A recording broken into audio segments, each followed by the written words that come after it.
아까 아침에 그 예술계가 또 좌편향되고 있다는 그런 말씀이 있었습니다. 그래서 이번 시간은 조금 평소에 듣지 못하셨던 것, 특히 그런 시간을 준비했습니다.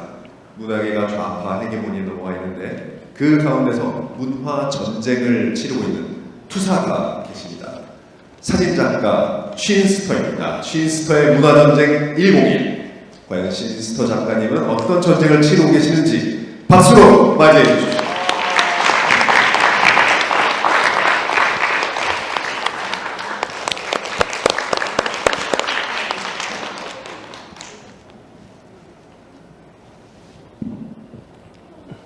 네, 오늘 제가 하고자 하는 이야기 제목이 문화전쟁 101인데요. 101. 101이라는 게 아시다시피 어떤 기초 과목, 인문 과목의 제목이죠. 그래서 우리가 문화전쟁에 필요한 그 기초적인 부분, 이 전쟁을 치르기 위해 필요한 기초 군사 훈련에 해당하는 것이 무엇인가, 그런 것을 한번 좀 이야기해 보고 싶었습니다.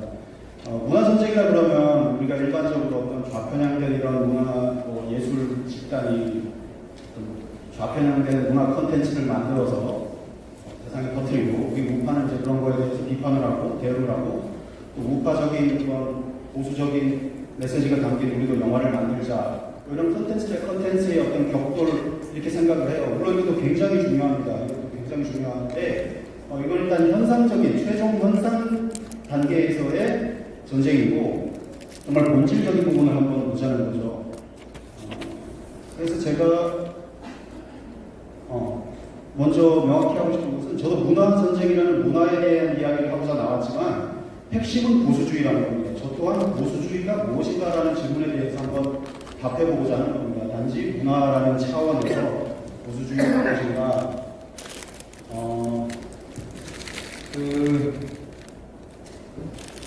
이런 겁니다. 보수주의의 어떤 사고관과 세계관을 다지는 것, 이것이 문화전쟁의 기초라고 저는 생각을 하는데요. 예를 들어서 어떤 사람이 있는데 자유민주 정치, 시장경제, 한미동맹은 지지하지만 만약에 이 사람이 간통죄 폐지에 대해서 동의한다면 이 사람을 과연 보수 우파라고 할 수 있느냐. 그리고 만약 이 사람이 한미동맹에 대해서 굉장히 강력히 지지하고 북한에 대해서 강력한 스탠스를 가져야 된다, 이런 얘기를 하지만 정작 본인은 현역으로 군대 가고 싶지 않다. 만약 이렇다면 이걸 보수 우파라고 할 수 있느냐. 한 단계 더, 마지막 단계로 만약 무신론자라면 이거 보수주의자라고 할 수 있느냐.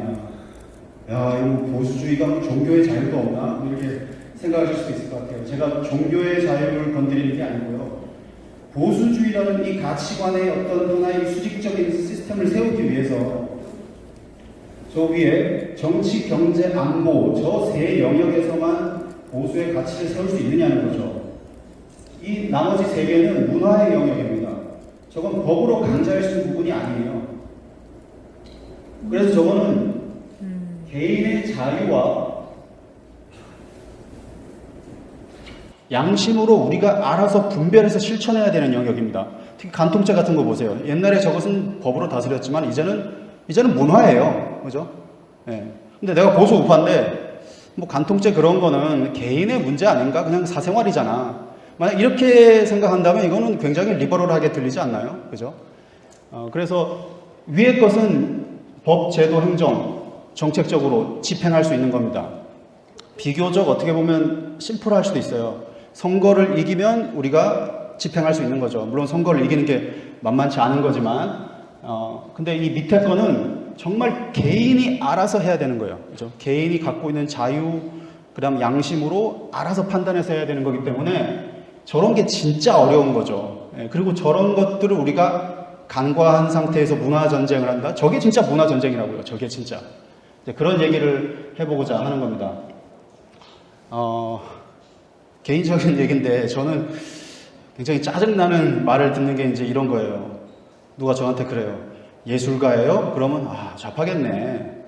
예술가세요? 그럼 문재인 찍었겠네. 막 이런 식의 얘기를 가끔씩 들을 때가 있습니다. 물론 이게 굉장히 짜증나는 얘기긴 한데 현실이 그렇죠. 예. 근데 참고로 저는 한 번도 태어나서 좌파였던 적이 없습니다. 보수 우파 부모 밑에서 태어났기 때문에 우파였고 한 번도 좌파인 적이 없는데 저는 초등학생 때부터 보수 우파 농객이었어요. 이 친구 뭐 허풍이 세네 뭐 이렇게 생각할 수도 있는데 어떤 걸 가지고 논쟁을 했냐면 애들하고 그랬어요. 남자와 여자는 결코 친구가 될 수 없어. 이런 걸 주장했습니다. 예.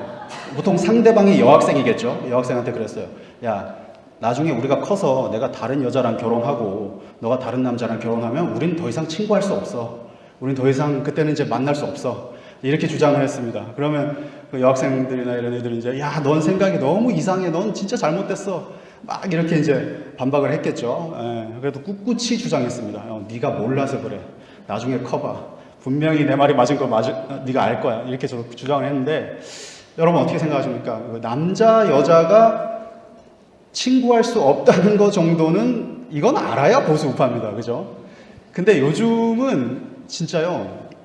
제가 이제 뭐 예술을 하다 보니까 전 다양한 연령층의 분들 만나는데 뭐 어르신들 죄송합니다. 여기 한 나이 50만 돼도 이런 얘기를 하잖아요. 남자 여자 뭐 친구할 수 있지 왜 못해? 나는 내 와이프 말고도 친하게 지내는 여자애들 많어. 나이 50인데도 이 정도의 쿨레가 진동하는 분들이 많습니다. 예, 근데 생각해보면 이 50대 초반, 저는 이제 40대 초반인데요. 이 세대가 그 X세대예요, X세대. X세대가 이제 벌써 40대, 50대가 됐습니다. 예, 그래서 보시면 68혁명 이후에 태어난 사람들이죠.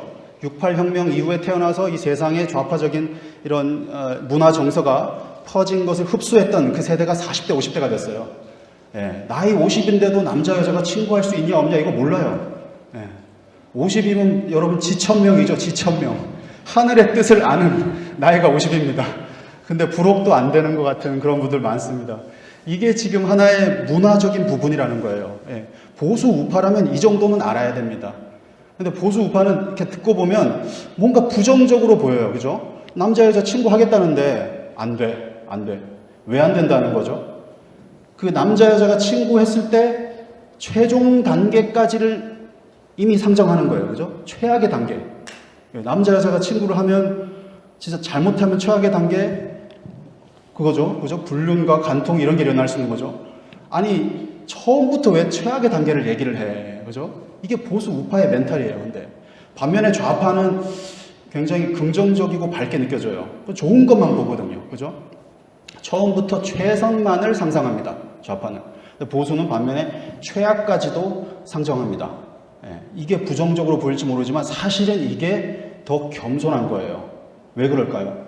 예, 보수 우파라는 존재는 인간에 대한 존중, 인간에 대한 겸허한 인정이 있습니다. 그죠? 그런 간통과 불륜을 저지르는 사람이 따로 있는 게 아니다. 우리 인간 본질이 다 그렇다. 나 또한 그럴 수 있다라는 겸허한 인정을 하는 거예요. 미연에 방지하는 겁니다. 좌파는 근데 어떻게 보면 교만한 거예요. 나는 그런 최악의 사람이 아닌데 왜 나한테 그런 얘기를 해? 나는 그냥 친구할 수 있어. 그렇지 않죠. 예, 좌파는 처음부터 제일 좋은 것만 상상하는 거예요. 그 단계를 상상을 못 하는 거예요. 단계를. 처음엔 친구처럼 만날 수 있죠. 근데 한번 어떤 깊은 대화를 하고 또 깊은 만남을 한번 또 갔다 보면 이건 더 이상 그 단계로 돌아갈 수 없습니다. 그런 것을 상상을 못해요. 남북관계 같아요. 그죠? 좌파들은 북한과의 관계를 최선만을 상상해요. 최선만을. 그죠? 아니 뭐 정전협정을 하려면 할 수 있죠. 좋은 거예요. 하지만 정전협정을 하면 그 단계가 있죠. 그죠? 미군 철수의 명분이 생기고 단계가 있습니다. 예, 이렇듯 보수 멘탈과 좌파 멘탈이 좀 다르죠. 이런 것이 일종의 문화 이야기라는 겁니다. 자, 앞에 제가 했던 얘기. 저런 걸 가지고 우리가 다양한 보수의 스펙트럼이라고 할 수 있느냐. 스펙트럼적인 얘기는 정치적인 접근이에요. 그죠? 저도 만약에 제가 정치가라면 최대한 스펙트럼을 넓히려고 노력을 하겠어요. 그죠? 표를 얻어야 되니까. 예, 간통죄에 찬성, 반대하는 사람도 표로 다 일단 얻고 싶겠죠. 예, 하지만 저는 오늘 예술 작가로서 이 자리에 왔기 때문에 그런 스펙트럼적인 접근, 그러니까 수평적인 접근이 아니라 수직적인 접근을 하고자 하는 겁니다. 왜냐, 우리가 기준을 세우자는 거니까. 그죠? 스펙트럼을 넓힌다 하더라도 기준이 있어야 되잖아요. 무엇이 진정, 찐 보수적인 기준인가? 이런 것을 한번 얘기해 보자는 거죠. 자, 본격적으로 문화전쟁의 중요성부터 얘기해 보겠습니다. 문화전쟁이 정말 중요한가? 자, 보수 진영에서 이런 말을 들어요. 문화전쟁이 앞으로 중요하다. 그러니까 또 저에게도 이런 말할 수 있는 기회를 주셨겠죠. 그와 동시에 보수 진영에서 자주 듣는 말이 저 두 번째입니다. 문화예술계, 거긴 원래 좌파야. 그거 어쩔 수가 없어. 그죠? 예술가들은 원래 좌파야. 걔네들은 그냥 구조적으로 태생적으로 그냥 좌파라서 어쩔 수가 없어. 그 문화계라는 것은 어쩔 수가 없어. 이런 식으로 얘기하는 것을 보수 우파 진영에서 자주 들어요. 현실적으로는 왜 저런 말을 하는지 이해는 됩니다. 그러나 저런 식의 말은 굉장히 위험하고 우리에게 패배적인, 그죠? 체념하는 듯한 그런 의미의 말이에요. 이미 포기했다는 거예요. 그죠? 문화 영역은 포기하고 빨리 선거나 이기자. 그죠? 아까 황성준 선생님께서 말씀하셨듯이 기동전이나 하자. 그죠? 빨리 기동전에서 선거 이기자. 그런 마인드로밖에 안 들려요. 그래서 이거는 뭐냐? 구조주의 대 자유 개인의 프레이밍입니다. 문화예술계가 어쩔 수 없이 걔네들은 좌파다. 이건 구조적인 마인드예요. 왜 보수 우파가 구조적인 그런 구조주의에 그냥 쉽게 수렴을 해버리나요? 저는 구조주의가 그 자체가 나쁘다고 생각하지는 않습니다. 구조를 분석할 수 있는 능력은 당연히 필요하죠. 구조는 분명히 있어요. 예, 구조 자체가 나쁜 건 아닙니다. 좌파들이 그 구조를 굉장히 빼딱하게 해석을 하죠. 예, 미제국주의라는 이 상부 구조가 있고 그 밑에 대한민국이라는 식민지 하부 구조가 있다. 이런 식으로 해석을 하죠. 하지만 같은 구조지만 이승만 대통령 같은 분은 이 자유민주주의 시장경제 이 구조를 가진 이 세력이 진정 좋은 구조다. 우리는 저 구조 안에 들어가서 혜택을 받아야 된다. 이런 판단을 하신 거잖아요. 그죠? 구조적인 그 분석 자체가 저는 잘못됐다고 생각하지는 않습니다. 하지만 문화예술계가 그냥 마냥 구조적으로 좌파다. 이런 식의 생각을 갖고 있으면 안 된다는 거죠. 왜냐? 우리는 보수 우파잖아요. 보수 우파는 자유 개인의 가치를 누구보다도 잘 알잖아요. 그 구조가 아무리 그렇다 하더라도 그 구조에서 깨어날 수 있는 개인의 그 능력이 분명히 있습니다. 그 개인의 가치를 알기 때문에 우리는 이제 함부로 문화예술계는 그쪽은 뭐 가망이 없어 좌파야 이런 생각 자체, 인식 자체를 버리자는 얘기입니다. 그래서 저는 이렇게 얘기하고 싶습니다. 어떤 개인 또는 집단도 원천적으로 좌파일 수밖에 없는 존재는 없다. 원천적으로 저 사람은 좌파가 될 수밖에 없어. 이런 거 없어요. 우리가 착각하죠. 저 사람은 굉장히 어떤 사회의 어떤 어두운 곳에서 고난받고 핍박받고 살았어. 그러니까 좌파가 될 수밖에 없는 그런 게 있어. 그렇지 않습니다. 잘못된 지식과 정보가 전달이 돼 있고 선동이 돼 있고 어떤 마음의 상처가 있고 이런 것들 때문에 좌파가 되는 거지 무조건 저 사람은 어쩔 수 없다 이런 게 없습니다. 저 할리우드 생각을 좀 해봐요. 지금 전 세계에서 가장 강력한 PC 좌파 집단은 문화 집단은 아마 할리우드겠죠. 근데 이런 할리우드조차도 구조적으로 원천적으로 좌파는 아닙니다. 그 5, 60년 전에만 해도요. 할리우드가 만들었던 그런 영화들이 지금 우리가 말하는 고전 명작이에요. 그죠?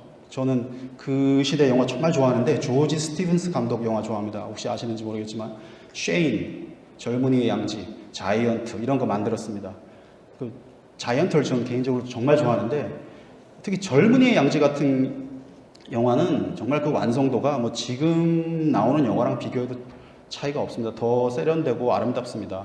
그 인간의 그 양심에 대한 그 묵직한 메시지를 굉장히 아름다운 서사로 이렇게 포장을 했는데 그 굉장히 보수 우파적인 메시지죠. 영화가 담고 있는 그 교훈들이. 그런 영화를 할리우드가 만들었다고요. 그때. 물론 그 배우들이나 뭐 할리우드의 그런 사람들은 약간 소위 좀 리버럴할 수 있어요. 그죠? 아까 말했던 어떤 고전주의적인 차원에서의 리버럴일 수는 있어요. 하지만 지금 같은 이런 극성스러운 좌파는 아니었다는 거죠. 그 당시 배우들이. 지금 할리우드에 있는 배우들도 뭐 샤이하게 있는 보수가 많을 겁니다. 그래서 할리우드 같은 이런 세력도 바뀔 수 있겠죠. 이거는 제 개인적인 촉이고 소위 뇌피셜인데 요즘 브래드 피트라는 이 배우를 보면은 좀 뭔가 좀 다른데 이런 느낌이 올 때가 있어요. 왜냐하면 이 사람이 브래들리 쿠퍼라는 크리스찬 배우랑 친하게 지내더니 알코올 중독, 술을 끊었대요. 그러면서 이 브래드 피트가 하는 어떤 인터뷰 말하는 걸 보면은 뭔가 좀 다르더라고요. 굉장히 좀 평온한 느낌도 있고. 그래서 생각을 해봐요. 만약에 브래드 피트 같은 이 한 사람이 뒤집어진다. 이 사람이 진짜 만약에 뒤집어지고 거듭나버린다. 그러면 이 거대한 할리우드라는 이 성에 진짜 지진이 나는 거예요. 여리고 성이 무너지는 겁니다. 이거는. 진짜 이 한 사람, 이런 사람이 하나 만약 뒤집어진다. 이 개인 한 명이 그 성을 무너뜨릴 수가 있어요. 이제 그런 변화가 가능할 거라고 생각합니다. 뇌피셜인데 혹시 브래드 피트 뒤집어지면 저 기억해 주세요. 이 말했던 거. 그래서 결론도 이렇습니다. 모든 개인에게는 진리를 찾아낼 수 있는 능력이 있다. 그 개인이 아무리 왜곡된 잘못된 구조 속에 있다 하더라도 그 개인은 진리를 통찰해낼 수 있는 능력이 그 개인 안에 이미 존재한다. 개인이라는 존재는 굉장히 완전한 존재라는 거죠. 개인이 갖고 있는 영혼, 양심, 이성 이거를 발휘하면은 아무리 왜곡된 정보를 준다 하더라도 그 개인은 깨달을 수 있습니다. 진리를 깨달을 수 있습니다. 개인 안에 이미 진리가 있어요. 근데 그 자기의 잘못된 생각과 그 자아 때문에 진리가 막혀 있는 거죠. 그죠? 그 잘못된 자신의 자아를 버려버리면 그 어떤 개인도 진리를 깨달을 수 있다고 생각합니다. 이건 어떤 고등교육을 받고 무슨 그런 배워야지만 가능하다는 게 아닙니다. 이미 개인은 완전하다. 저는 개인을 어떤 달걀, 계란에 비유하고 싶어요. 계란이라는 게 완전식품이라 그러잖아요. 그죠? 모든 영양소가 다 들어있는 완전식품이라고 하는데 마치 그런 것처럼 개인 안에는 진리를 깨달을 수 있는 완전한 요소들이 다 있다. 그렇게 생각합니다. 자, 좀 더 구체적인 얘기 해보겠습니다. 이 대한민국이라는 사회를 하나의 인격체로 바라봤을 때 대한민국이라는 한 사람, 그 사람의 의식은 정치, 경제, 안보에 쏠려 있다고 생각합니다. 그리고 대한민국이라는 이 사람의 무의식은 문화예술, 종교, 철학, 교육으로부터 형성된다. 의식은 쏠려 있는 거고 무의식은 형성되는 거죠. 왜냐하면 정치, 경제, 안보는요 이슈의 영역이에요. 이슈가 터지는 곳입니다. 우리가 늘 뉴스를 보죠. 그죠? 이슈가 터지니까. 우리의 생존과 직결되는 영역이기 때문에 우리가 의식을 거기에 두고 있어요. 여기서 무슨 일들이 있나 늘 이슈가 터집니다. 반면에 문화예술, 종교, 철학은, 교육은 여기는 지식이 쌓이는 곳입니다. 지식이 차곡차곡 쌓이는 곳이에요. 이슈는 휘발적이에요. 이슈는 날아가 버리죠. 그죠? 아무리 중요한 이슈도 그거를 키우지 못하면 날아가 버립니다. 부정선거, 저는 제 개인적으로야 그게 진짜인지 가짜인지 알 수 있는 그건 없어요. 하지만 이 정도 의혹이 있다면 이 부정선거 이슈가 좀 키워질 만도 한데 이거 커지지가 않으니까 이게 덮어지는 거잖아요. 그죠? 이슈라는 건 굉장히 중요함에도 불구하고 다른 이슈로 덮어버리면 그냥 없어집니다. 휘발적이죠. 대신 지식과 정보는 쌓입니다. 근데 이게 참 지식일 수도 있고 거짓 지식일 수도 있겠죠.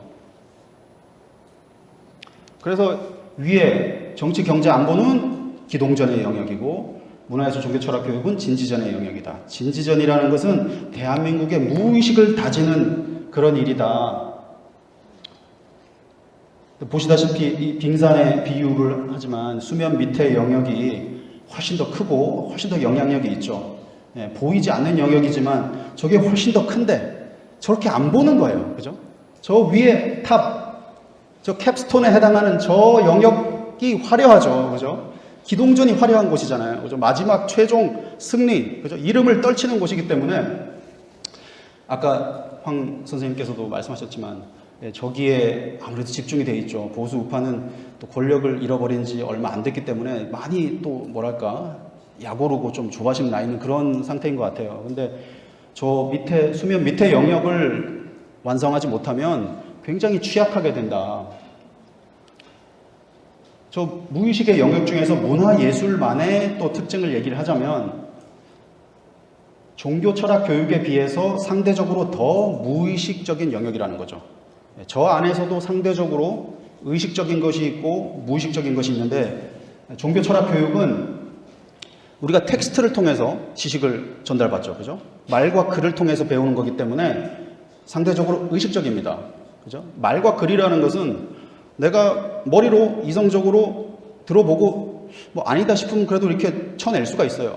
말도 안 되는 얘기다 싶으면 이건 아니다 이렇게 할 수 있는데 문화예술은 텍스트가 아닌 이미지로 지식과 정보가 전달이 됩니다. 그 이미지라는 것은 뭐 이렇게 쳐낼 수가 없어요. 내가 감각하는 순간, 보는 순간, 듣는 순간 이미 나한테 들어온 거죠. 그래서 진짜 무의식 중에 무의식을 다루는 영역이기 때문에 문화예술이 중요하다는 거죠. 텍스트라는 것은 저는 돌멩이 같다고 생각합니다. 돌멩이는 던지면 그래도 막을 수가 있어요. 이미지는 엑스레이 같은 거예요. 엑스레이는 쏘면 그냥 몸에 들어오는 겁니다. 이건 막을 수가 없어요. 그런 영역이기 때문에 정말 가장 우리 대한민국의 무의식 중에 무의식을 담당하고 있다라고 말씀드리고 싶습니다. 자, 그래서 지금 저런 상태, 저건 뭐죠? 저건 이제 이명박 박근혜 정권이 저런 상태라는 거죠. 그죠? 껍데기는 보수 우파가 권력을 가져왔어요. 근데 수면 밑에 영역이 좌편향되어 있었기 때문에 저렇게 취약한 상태였다. 그러니까 대한민국은 YS 정부 이후로 한 번도 진정한 우파인 적이 없다라고 말해도 과언이 아닌 거죠. 왜냐? 수면 밑에가 언제나 빨겠으니까. 저건 지금 현재 대한민국이겠고요. 그죠? 아, 이거 되게 좋아하신다. 뭐예요? 너무 황당해서 그러죠? 너무 어이가 없어서 우리가. 자, 이거는 뭘까요? 이거는 사회 전반적인 문화 정서가 보수 우파적으로 이렇게 단단하게 자리가 잡혀 있는데 그 위에 좌파적인 정권이 들어선다? 굉장히 저건 힘들다고 생각합니다. 굉장히 힘들고 굳이 표현하자면 이렇게 표현해 봤어요. 약간 약좌파. 약한 좌파. 그러니까 고전적인 차원에서의 리버럴. 뭐 이런 정권이 있을 수 있다고 생각해요. 미국으로 치면 케네디 시절 같은 걸 생각해 봤습니다. 뭐 케네디 대통령이 우리 보수 우파가 딱 우리 입맛에 맞는 그런 대통령은 아니겠지만 그래도 전반적으로 그래도 나름 그 재벌집 아들이 그래도 군대 가겠다고 빼까지 써가지고 참전하고 그래도 애국자였고 뭐 사고도 좀 쳤지만 굵직굵직한 일들을 잘 해결했던 그런 대통령인데 그런 리버럴한 그런 세력이 올 수는 있다고 생각해요. 저 정도만 돼도 제 얘기는 그러니까 안심이라는 거죠. 케네디 정도 되는 사람이 정권을 잡는다면 지금같이 우리가 그래도 불안하지는 않을 거라고 생각합니다. 이게 이제 우리가 가장 원하는 이상적인 그림이겠죠. 자, 그래서 문화 전쟁의 중요성. 결론은 그렇습니다. 보수 우파의 정체성이 정치, 경제, 안보에서뿐만 아니라 문화에서도 확립되어야 한다. 그렇기 때문에 문화 전쟁이 중요하다는 거죠. 문화적 보수 아이덴티티 이런 것을 정말 중요하게 생각하는가? 이런 게 어떤 화려한 그런 문화 컨텐츠 전쟁이 아니라는 거죠. 간통죄, 그죠? 음란의 문제, 군복무, 희생과 헌신의 문제. 이런 게 보수 우파가 갖춰야 될 문화적인 정서적인 아이덴티티라는 겁니다. 그리고 마지막 신앙의 문제. 여기 무신론자들 계시다면 왜 신앙이 중요한지도 설명하겠습니다. 자, 그리고 문화전쟁 101, 101 이제 문화전쟁의 그 기초 공사가 뭔가 본격적으로 얘기를 해보겠습니다. 문화란 무엇인가 한번 먼저 얘기해 볼게요. 문화 굉장히 거대 담론 같은 얘기가 될 수도 있는데 사실 또 그렇지도 않습니다. 소박하게 하나하나 생각해 보면 또 정의 내릴 수 있죠. 일단 문화란 방식이다. 우리 대한민국 문화가 어떤 다른 나라 문화랑 다르다면 우리가 뭐 하는 방식이 다른 거잖아요. 그죠? 그러니까 방식인데 우리가 생각하고 행동하는 방식이다. 어떤 특정 집단이 이렇게 일반화된, 특정 집단 속에서 일반화된 그런 생각하고 행동하는 방식이겠죠. 요 표현에서 제가 한 글자만 더 바꾸면 좀 더 완성도 있는 접근을 할 수 있습니다. 방식을 양식으로 바꿀게요. 양식. 양식이랑 방식이 뭐가 차이가 있을까요? 양식의 저 양은 모양입니다. 모양. 문화는 모양이에요. 모양.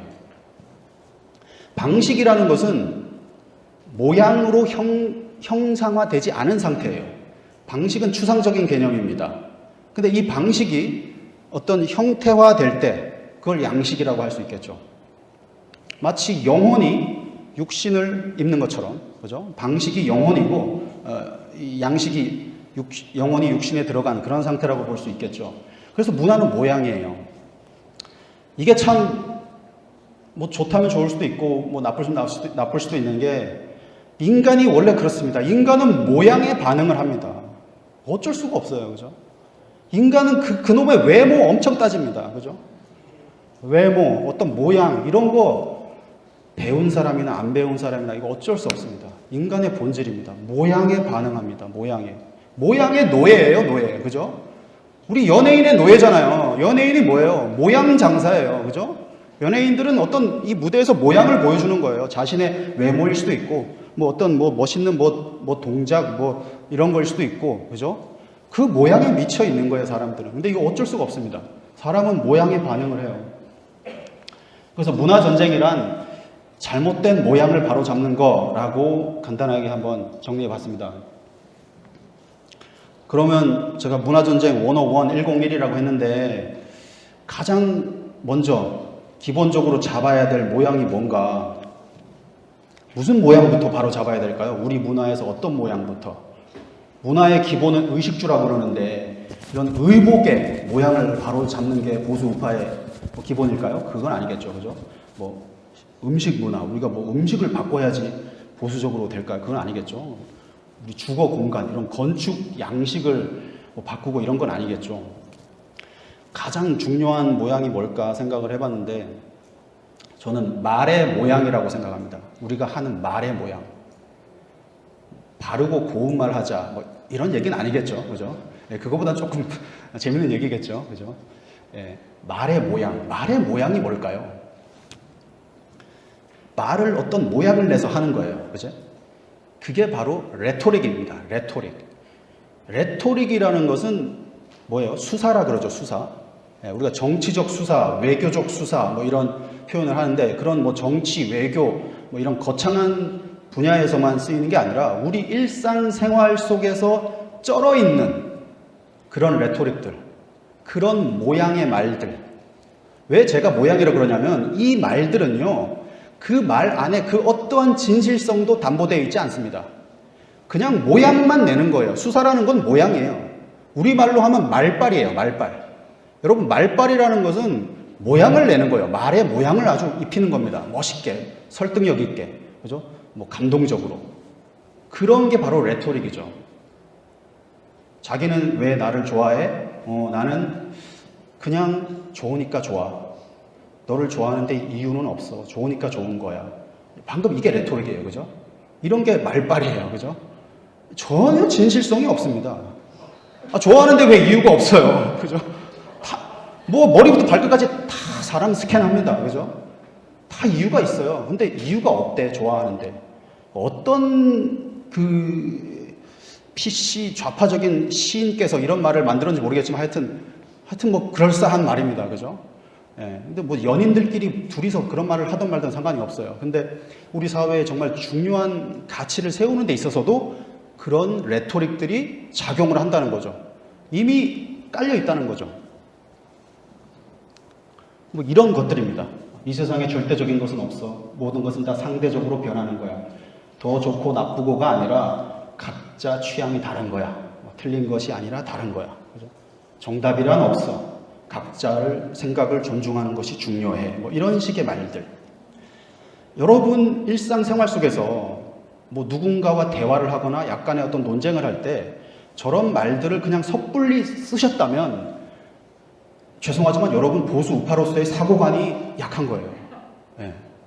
저런 말들을 우리가 쉽게 써버려요. 왜? 약간 불편한 그런 상황을 피하기 위해서도 그냥 써버려요. 물론 저런 말들이 일리가 있을 때도 있습니다. 네. 뭔가 옳고 그름을 가르는 게 아니라 어떤 취향과 관점의 문제일 때도 있어요. 내가 뭐 아메리카노 좋아하는데 저 사람 라떼를 좋아해. 그거는 취향의 차이예요. 그죠? 이거 가지고 뭐 옳고 그름을 나눈 문제가 아니에요. 각자 존중하면 돼요. 예. 근데 이거 가지고도 싸우는 사람이 있어요. 남자는 아이스 아메리카노야. 이런 거 있어요. 그죠? 진짜 그런 거 가지고 또 싸워요. 웃기게도. 그죠? 그러니까 저런 레토릭들이 무엇을 겨냥하고 있는가? 예, 저런 레토릭들이 우리 일상생활 속에서 퍼져 있는 저런 레토릭들 무엇을 마비시키는가? 이 네 가지 개념을 마비시키는 레토릭이라고 생각합니다. 저런 레토릭들이 절대적인 거, 일반화, 이분법, 수직성 이런 네 가지 사고의 사유의 테크닉을 보수 우파는 과감하게 회복을 해야 됩니다. 저 네 가지가 저거는 저 자체로는 문제가 있는 게 아니에요. 저런 것들이 잘못 적용되면 굉장히 폭력적일 수 있고 굉장히 문제를 일으킬 수 있는 건 맞아요. 우리 전 인류가 그런 트라우마를 겪고 있습니다. 그죠? 겪어왔어요. 굉장한 어떤 독재 속에서 그런 게 있었습니다. 그러나 저것 자체는 잘못된 게 아닙니다. 근데 이 PC 좌파 포스트 모더니즘은 저거를 아예 원천적으로 발휘할 수 없게끔 묶어놔버린 거예요. 저거를 회복해야 됩니다. 근데 여러분도 두려우시잖아요. 그죠? 뭔가 절대적인 거야. 이런 말 하기 두려우시죠. 그죠? 그런 말 했다가는 굉장히 무슨 뭐 독선적인 사람처럼 보일 것 같고. 그죠?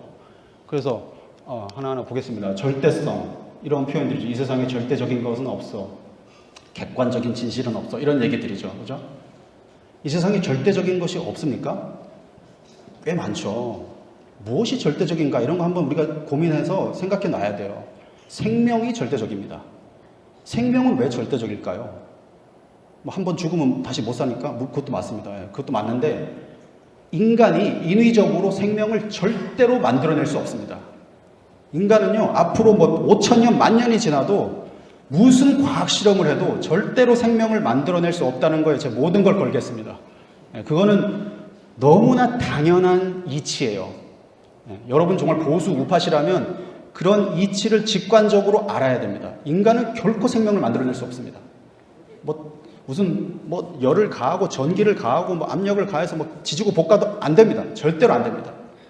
생명은 오직 우리 생명을 통해서만 가능합니다. 남녀의 사랑을 통해서만 생명이 만들어지지 절대로 인위적인 방식으로 만들어질 수가 없습니다. 지금까지도 안 됐고 앞으로도 절대로 안 됩니다. 남성성, 여성성 이것도 절대적인 겁니다. 왜 이걸 절대적이라고 주장할 수 있을까요? 요즘 남자는 더 이상 남자도 아니고 여자도 아니고 사람이다 이렇게 얘기해야 되는 시대가 된다 그러는데 저는 절대적으로 남자입니다. 절대적으로 남자예요. 저는 내가 어쩌다가 여성적인 생각을 하고 심지어 내가 막 여자가 되고 싶다고 아무리 내가 내 의식을 그쪽으로 몰아붙여도 저의 남성성은 변하지 않습니다. 뭐가 안 변할까요? 이래서 과학이 중요합니다. 과학이 참 중요해요. Y 염색체가 안 변합니다. 내 의식을 통해서 내 주관적인 생각을 통해서 내가 10년, 20년 어디 가가지고 여성적인 돌을 닦아가지고 딱 검사했더니 갑자기 Y 염색체가 X로 바뀌었어.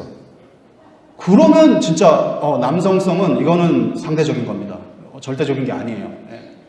근데 심지어 여러분 아시죠? 호르몬을 저 반일주의자가 아니니까 일본말 좀 쓸게요. 이빠이 집어넣어도 호르몬을 진짜 이빠이 집어넣고 성전환 수술을 해도 안 변합니다. Y 염색체 안 변합니다. 그러니까 앞으로 시대는 남자란 말도 못하게 한다면서요. 그죠? 그럼 나 Y야. 나는 Y야, Y. 이러고 얘기라도 해야 돼요. 그죠? 그거는 부정 못할 거 아니에요. 나는 Y 염색체형 인간이야. 좌파들한테 그렇게 얘기하세요. 여자분들은 나는 X야. Y는 X를 좋아해. 일반화. 이것도 정말 좌파들이 정말 싫어하는 겁니다. 뭔가를 일반화시키지 못하게 해요. 아까 남자, 여자 마찬가지다. 남자는 이러이러한 성향이 있어. 뭐라 그래요? 모든 사람이 다 그렇지는 않아. 딱 저런 레토릭의 패턴이 있다는 거예요. 저게 레토릭. 여러분 저거 반대로 말해보신 적 있으세요? 일반화에 대해서 긍정적으로 말해본 적 있냐고요? 너 굉장히 명철하고 똑똑한 일반화를 했다. 아주 일반화가 아주 잘했어. 이런 말은 없어요. 이 세상에 지금. 일반화 이런 건 무조건 나쁜 거예요. 이분법도 마찬가지입니다. 그건 단순한 이분법적 논리에서 벗어나야 돼. 이분법이라는 것도 굉장히 악마화돼 있어요. 이분법이라는 것도. 근데 이분법 자체가 잘못된 건 아닙니다. 우리가 옳고 그름을 구분한다는 건 이원적인 생각이에요. 그 자체가 잘못된 게 아니에요. 이거 좀 시간상 제가 길게 말 못하겠지만 목사님들의 설교 중에서도 어떤 분들이 그래요. 선악과를 따먹은 것이 이분법의 시작이다. 그러므로 우리에게 어떤 옳고 그름을 분별하는 그런 죄성이 들어왔다. 그래서 인간은 늘 싸운다. 예, 맞아요. 그 자체는 맞아요. 예, 선악과를 따먹기 전에 인간은 그런 이분법적인 논리가 필요 없었죠. 완전한 선한 세상이었으니까. 근데 우리의 죄로 인해서, 우리 인간이 선악과를 따먹는 죄로 인해서 우리가 펼쳐놓은 이 아비규환의 세상인데 그걸 어떻게 피합니까? 그죠? 우리는 이 세상에서 선한 것만을 분별할 수 있는 능력이 있어야죠. 그 이분법적인 그런 접근이 당연히 있어야죠. 그 최종적으로 수직성. 이게 어떻게 보면 최종적인 테크닉입니다. 저런 절대성, 일반화, 이분법 이런 사고를 통해서 보수 우파는 수직적인 사고를 자신 있게 해야 됩니다. 지금 모든 거는 수평적인 사고밖에 안 되게 해놨잖아요. 그죠? 수직성이 마비되어 있습니다. 그죠? 수직적인 사고를 못하게 해놨어요. 그죠? 저 중에서 내 모습 이대로 인정해 주길. 저것도 말은 그럴싸해요. 그죠? 저것도 저 말이 일리가 있는 경우가 있습니다. 그 모습 그대로 인정해 줘야 될 때가 있어요. 하지만 대부분은요, 더 나아질 수 있습니다. 그렇죠? 인간은 어떤 사회적 지위에 있다 하더라도 더 나아질 수 있죠. 그죠? 끊임없이 나아질 수 있습니다. 더 나아지고 더 발전하는 거. 수직적인 사고죠. 그죠? 이게 보수 우파적인 사고잖아요. 그죠? 자, 한번 저 레토릭들의 폐해를 좀 정리해 보자면, 사회 병리적이다. 예. 왜냐하면 가치라는 기준을 없애니까. 우리가 가치라는 개념을 지금 어떻게 논할 수가 없게 만들었어요. 왜? 가치는 수직적인 거예요. 위계적인 겁니다. 그죠? 수평적인 이 세계관 속에서 어떻게 뭐가 가치가 있는지 어떻게 알아요. 그죠? 가치를 상실하게끔 하니까 저것은 병리적이다. 오랫동안 모든 영역에서 만연해져 있다. 아카데미에서도 저렇게 적어야 됩니다. 뭐 에세이 적고 인문학 수업 같은 경우 에세이 적을 때 저런 레토릭, 저런 마인드로 적어야 돼요. 뭐가 더 좋고 나쁘고 이런 거 적으면 안 됩니다. 지금 이 시대의 어떤 그 학문적인 능력이 뛰어나다는 것은 그냥 여러 가지 지식을 수평적으로 나열하면 똑똑하다 그래요. 이것도 알고 저것도 알고 저것도 알고 이렇게 나열을 하면은 저 사람 똑똑하다. 거기서 뭐가 더 진짜인지 수평적으로 가치를 세울 수 있어야 그게 똑똑한 건데 그런 걸 못하게 해놨으니까 그냥 나열하는 거 나열. 듣다 보면 지겨워요. 그죠? 소위 보수 우파라고 해도 쉽게 동의해버린다. 제가 아까 말했던 거. 여러분 저런 레토릭들을 그냥 섣불리 그냥 써버리셨다면 이미 PC 좌파에 오염된 거예요. 정신이. 진리가 되어버린 레토릭이다. 저는 그런 생각이 나요. 방구가 모이면 똥이 된다고. 레토릭은 이건 진실성의 어떤 실체가 전혀 없는 거예요. 방구 같은 거예요. 방귀. 근데 이게 쌓이고 쌓이다 보니까 이거 아예 덩어리가 됐어요. 아예 진리처럼 그냥 딱 눌러붙었어요. 똥을 치우셔야 됩니다. 이제 딱 달라붙은 똥을 치우셔야 돼요. 마지막 자아 만능주의적 레토릭이다. 이 자아라는 개념, 이게 좌파 세계관의 핵심이라고 생각해요. 왜 인간이 좌파가 되는가? 철학적으로 근본적으로 얘기해 보면 자아 대 진리의 싸움입니다. 진리보다 내 자아가 더 중요해요. 그죠? 그러니까 내가 내 생각이 틀렸다는 것을 죽어도 인정할 수 없어요. 그죠? 그러니까 어떻게 말해요? 우리 각자 존중하자. 너는 너만의 진리가 있고 나만의 진리가 있어. 그 존중이라는 미명하에 자기 자존심을 지키는 거예요. 그죠? 존중이 아니에요. 지가 틀렸다는 건 죽어도 인정하기 싫은 거예요. 그러니까 자아 만능주의의 시대죠. 이 자아라는 게 참 양날의 칼이죠. 물론 우리가 세상의 이런 기준에 휩쓸리지 않고 주체적인 그런 삶을 살아야 되지만 지금 이 시대가 얘기하는 이 자아라는 것은 내 멋대로 해라죠. 내 멋대로 해라. 마지막 세 번째 챕터 예술의 의미 좀 얘기하겠습니다. 자, 제가 예술가니까 예술에 대해서 한번 얘기해 볼 만해서 얘기하는 게 아닙니다. 반드시 예술에 대해서 얘기할 수밖에 없어요. 왜? 앞에서 얘기했던 그 레토릭들, 그 좌파적인 사고관과 세계관이 가장 완벽하게 작동하는 영역이 바로 예술이기 때문입니다. 그 어떤 영역보다도. 정치 그럴듯하게 작동해요. 여러분 근데 경제에서 그런 레토릭 작동하는 거 봤습니까? 경제는 칼 같은 곳이에요. 그죠? 내 지갑에서 돈 나가면 난리 납니다. 아무리 좌파라도 내 지갑에서 돈이 나가는데 이것도 관점에 따라 좋은 거야. 이런 말 안 나옵니다. 예, 그러니까 좌파 정권은 경제에서 망하죠. 그죠? 경제는 아주 칼 같은 곳입니다. 근데 예술은 어때요? 무슨 작품이 더 좋고 나쁘고를 이게 참 객관적으로 딱 말할 수는 없습니다. 어떤 작품이 더 좋고 나쁘고가 분명히 있어요. 그 퀄리티의 차이는 분명히 있는데 그것을 어떤 객관화된 표현을 할 수가 없습니다. 그것을 그 틈을 타고 저런 좌파적인 세계가 그냥 완전히 쏟아져 들어오는 것이 예술이에요. 그래서 저는 예술이야말로 좌파들의 영혼이 살아 숨쉬는 곳. 좌파들이 정말 모든 영역에서 다 패망하더라도 마지막에 도망칠 수 있는 영역, 예술계라고 생각합니다. 정말 뭐 좌파 정치인이 정치적으로 다 실패하면 예술계 들어와서 내가 뭐 시 쓴다 그러면 받아줄 거예요. 그죠? 예. 좌파 최후의 보루라는 거죠. 자, 예술이란 뭘까? 인간 활동 영역 3단계를 한번 얘기해 보고 싶습니다. 첫 번째, 물리적 능력이 발휘되는 영역이겠죠. 저거는 육체 노동. 그다음 이성적인 능력. 이건 관리, 경영, 전략 뭐 이런 거겠죠. 그죠? 그럼 인간 궁극의 능력은 뭐냐? 초월적인 능력. 이게 인간이 가진 어떻게 보면 최고급 능력이에요. 최고급 능력. 이건 뭐냐? 영감, 천재성, 끼 이런 거죠. 이게 바로 예술의 영역이죠. 저게 바로 예술의 영역입니다. 초월적인 건 뭘까요? 초월적인 거. 초월적인 능력이라는 것은 인간에게 초월적인 경험을 선사할 수 있는 능력이에요. 우리 인간은 초월적인 경험을 해야 돼요. 그거 안 하면 못 견딥니다. 왜 그러냐면요. 늘 우리는 뭔가를 의식하고 있어요. 뭔가 의지를 발휘하고 있어요. 맨날. 뭔가 일하고 뭔가 이렇게 해보려고 의지를 쏟잖아요. 그죠? 근데 그 내 자아가 엔진이 풀 가동되는 거예요. 그 상태는. 그 한번 쉬어줘야 되거든요. 그때 우리는 저런 초월적인 경험을 필요로 합니다. 그래서 우리는 예술 작품을 보고 좋은 음악을 듣고 그러면서 이런 영혼의 해방감을 느끼는 거예요. 잠시 엔진을 끄는 거예요. 우리가 왜 여행을 갑니까? 그죠? 그랜드 캐년 같은데 저는 안 가봤지만 그랜드 캐년 이런 데 가면 와, 그죠? 이 감탄을 한다는 것은 무의식적인 반응이에요. 내가 의식적으로 나 감탄해야지 하고 감탄하는 사람 없어요. 그죠? 그냥 와, 이때 열리는 거예요, 사람이. 그죠? 잠시 초월적인 단계로 올라가는 겁니다.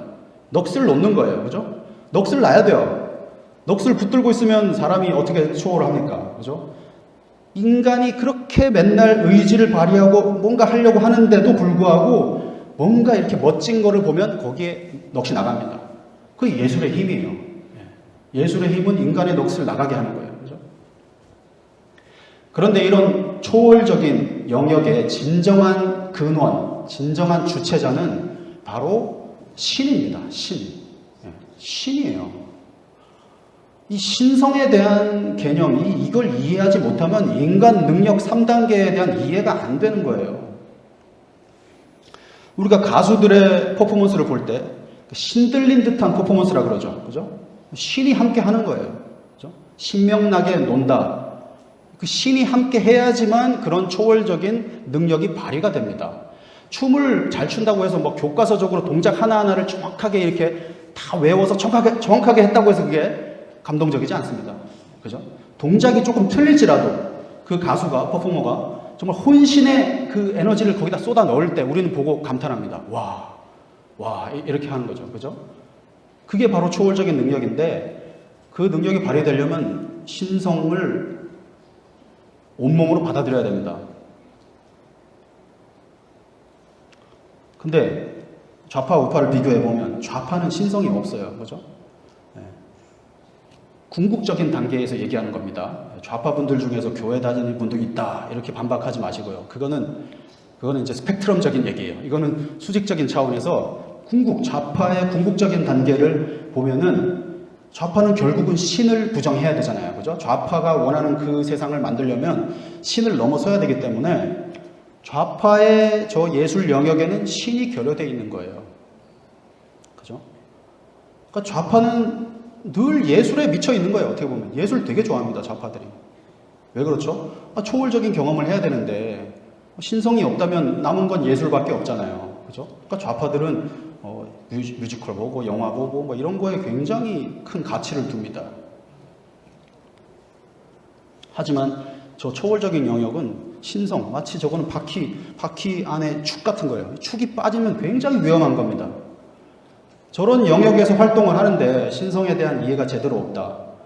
여러분 아시잖아요. 그죠? 왜 연예인들이 힘들어하고 그 안 좋은 그런 정신 우울 상태가 있고 신이 없는 상태에서 내가 내 마음대로 막 초월적인 거를 막 하다가는 통제가 안 되는 거죠.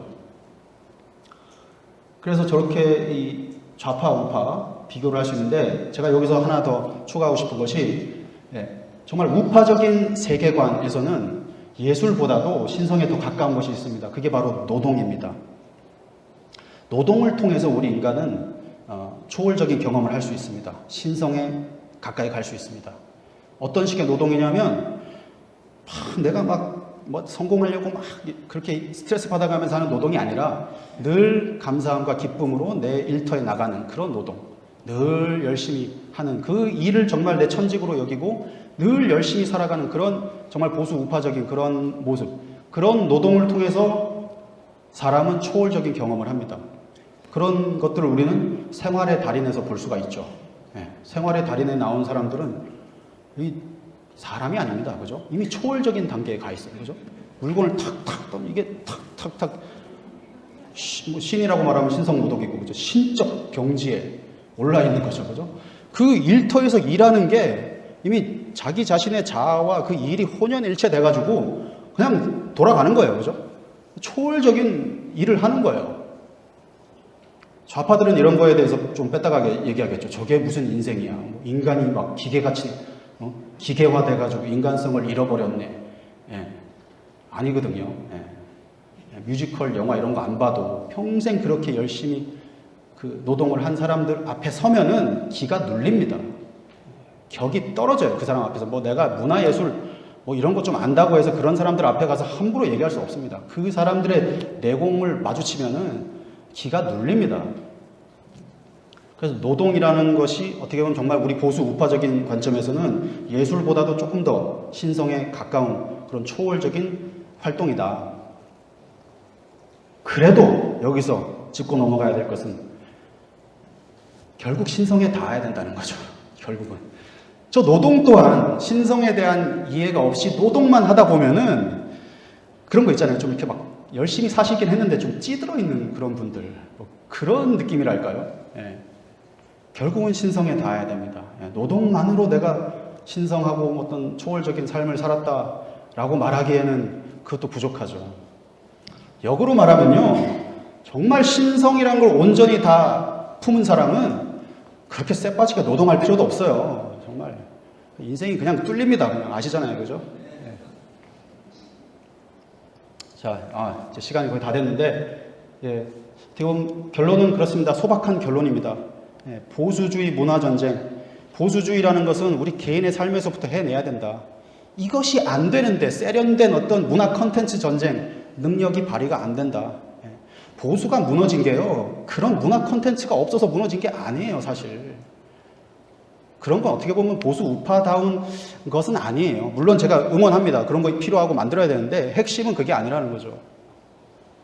우리 개인의 삶이 정말 보수 우파다운 그 가치관에 딱 서 있었다면 이렇게 안 무너졌다고요. 진짜. 왜? 아시잖아요. 대중들이 보수한테 실망한 거는 그런 부분이에요. 보수가 만든 영화가 재미없더라 이래서 무너진 게 아니에요. 그죠? 자, 여기까지 이야기하겠습니다. 감사합니다. 스위스가 나가는 큰 박수